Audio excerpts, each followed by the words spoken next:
Hello everyone, welcome to AY Tutorials. This is the part 2 of thyroid and antithyroid drugs. Definition: these are the pharmacological agents which are used to lower the functional capacity of hyperactive thyroid gland.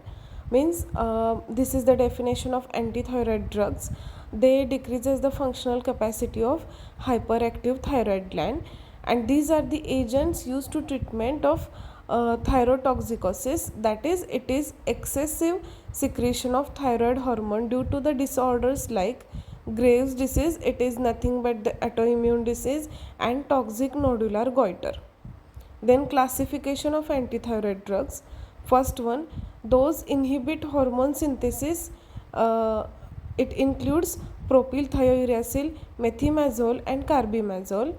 Then inhibit iodide trapping, that is ionic inhibitors. Examples: thiocyanate, perchlorate, and nitrates. Then third one is those inhibit hormone release. It includes iodine, iodides of sodium and potassium, and organic iodides. And fourth one is those which destroys the thyroid tissue. It includes radioactive iodine. First two means antithyroid drugs and ionic inhibitors. They are class 1 and class 2 are called as goitrogens. Okay, these two classes are called as goitrogens, and if dose increases, then it causes the enlargement of thyroid by feedback release of thyroid stimulating hormone. Hormone synthesis inhibitors are called as antithyroid drugs. Mechanism of action: thiocarbamide group essential for activity. Antithyroid drugs binds to the thyroid peroxidase and prevent the oxidation of iodide or iodotyrosyl residues by first one, inhibit iodination of tyrosine residues in thioglobulin. Then second one, by inhibiting coupling of iodotyrosin residues to form T3 and T4, which occurs as a low concentration. Simply, this class drug decreases the output of thyroid hormone from the gland to decreases the sign and symptoms of thyrotoxicosis. Propylthiouracil inhibit the conversion of T4 to T3 mostly in type 1st diabetes mellitus, but methimazole and carbimazole not have this action. So basically these drugs, they decreases the output of thyroid hormone, and so it ultimately decreases the sign and symptoms of thyrotoxicosis. Adverse drug reactions: hypothyroidism and goiter. Due to the over treatment, after stopping of treatment, reversible effect is observed.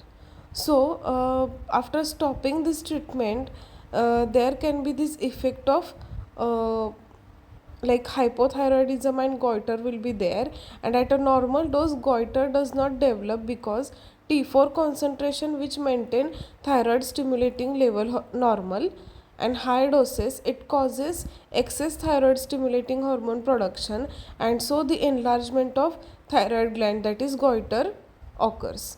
Other side effects includes gastrointestinal intolerance, skin rashes, and joint pain.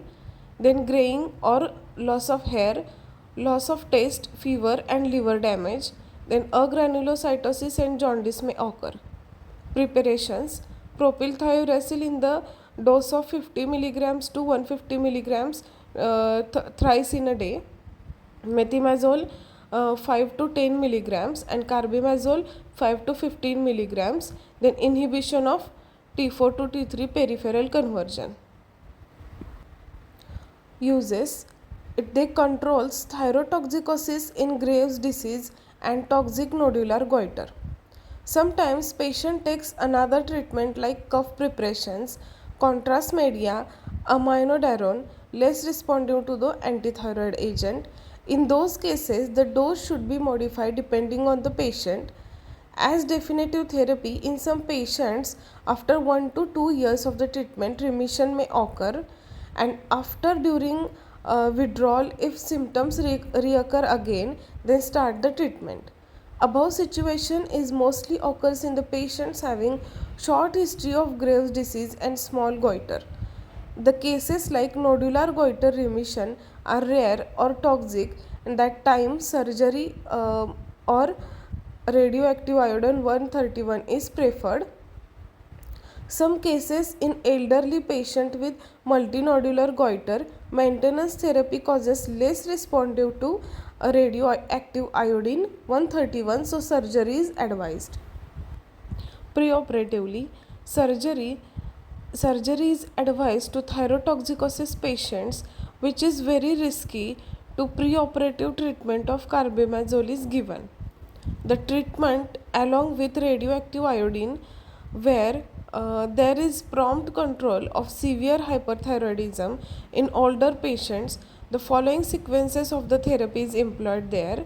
For starting treatment with the antithyroid drug, then after 1 to 2 weeks of gap, there is radioactive iodine dosing, then again antithyroid drug after 5 to 7 days, and then a withdrawal of drug after 3 months, then again start radioactive iodine treatment. Advantages of antithyroid drug over the surgery or radioactive iodine treatment: no surgical risk, scar, or chances of injury to the parathyroid or nearest laryngeal nerve. If treatment with the antithyroid shows side effect like hypothyroidism, then stoppage of the treatment reverse the action. Then the antithyroid drugs used for children as well as in young adults. Then there are some disadvantages also, which are prolonged, that is often lifelong treatment is needed because stoppage of the treatment shows reoccurrence and relapse rate is high. Not practicable in uncooperative patient. Then high drug toxicity and side effects. During pregnancy, thyroidectomy and radioactive iodine are contraindicated because it develops the risk for fetal hyperthyroidism and goiter, and in this condition propylthiouracil can be preferred. Iodine or iodide: even if the iodine is one of the constituent of thyroid hormone, but it still acts as a faster acting thyroid inhibitor, that is acts as an antithyroid drug. In the process of thyroid hormone release, in the one step, iodine is converted into in vivo iodide, and due to negative feedback mechanism, iodide inhibit release of thyroid hormone. Then after within 1 to 2 days of starting of treatment, it causes the inhibition of secretion of the thyroid hormone, but while 10 to 14 days it causes marked reduction in vascularity of the gland, and which causes decreases the size of the gland. Iodine, mostly orally in solution with the potassium iodide, is used, that is Lugol's iodine. The question can be asked on the Lugol's iodine. Then effect is seen in 15 days, but further treatment causes thyroid escape, and thyrotoxicosis or hyperthyroidism mostly occurs in multinodular goiter. Mechanism of action: the actual mechanism is unknown, as it inhibits own transport into the thyroid cell. Step 1 in thyroid synthesis by acting on NIS, sodium iodide importer. It attenuates thyroid stimulating hormone and CMP and causes thyroid inhibition. And also the excess iodine rapidly interferes with the tyrosine iodination. Step 2, it inhibits thyroid, that is Wolff-Chaikoff effect. Then inhibition of hormone release, which causes the thyroid constipation. Uses: preoperative preparations for thyroidectomy in Graves' disease. Iodine for 10 days before surgery will given, which makes thyroid less vascular and easier to remove by operation. Then second one is thyroid storm. Lugol's iodine in the dose of 6 to 10 drops, or iodine containing radioconstant media, that is iopanoic acid, are used orally to stop further release and conversion of T3 or T4 from the thyroid. The next one is for the prophylaxis of endemic goiter. It is used as a iodinized salt. Then antiseptic, the tincture of iodine, providone iodine is used as an antiseptic.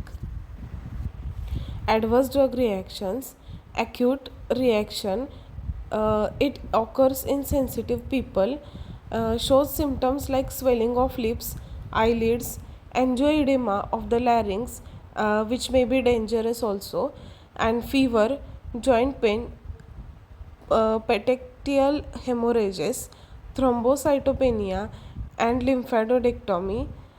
Then chronic overdose, that is iodism, inflammation of mucous membranes, salivation, rhinorrhea, sneezing, lacrimation, swelling of eyelids, burning sensation in the mouth, headache, rashes, and GI symptoms.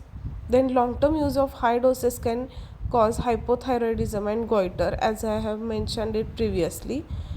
If high doses given to the pregnant woman, the chance of hypothyroidism and goiter in fetus. Radioactive iodine I-131, 123, 125. The stable form of isotope of iodine is I-127, but medically useful isotope is I-131, which having the half-life of 8 days and available as a sodium salt, and which is given by the oral route. Then but one of the advantages of the radioactive iodine is that it produces necrosis of the cell and affected thyroid follicular cell without damaging the neighboring tissue. Radioactive iodine administration as a sodium salt of iodine 131 dissolve in water and take orally. Diagnostic: 25 to 100 micrograms given, scanning in dose at interval. No damage to the thyroid cell occurs with this dose. Mechanism of action: the isotope emits both beta and gamma radiation, which passes through the tissue without damage. Then have a shorter range. It penetrates the tissue up to 0.2 to 2 mm, and pycnosis and necrosis with fibrosis occurs. Therapeutic: the hyperthyroidism is mainly occurs due to the Graves' disease or toxic nodular goiter. At the time, therapeutic dose is 3 to 6 milligrams curie.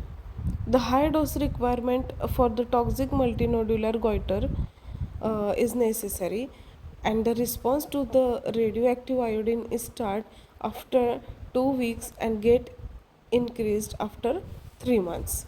Then there are certain advantages and disadvantages.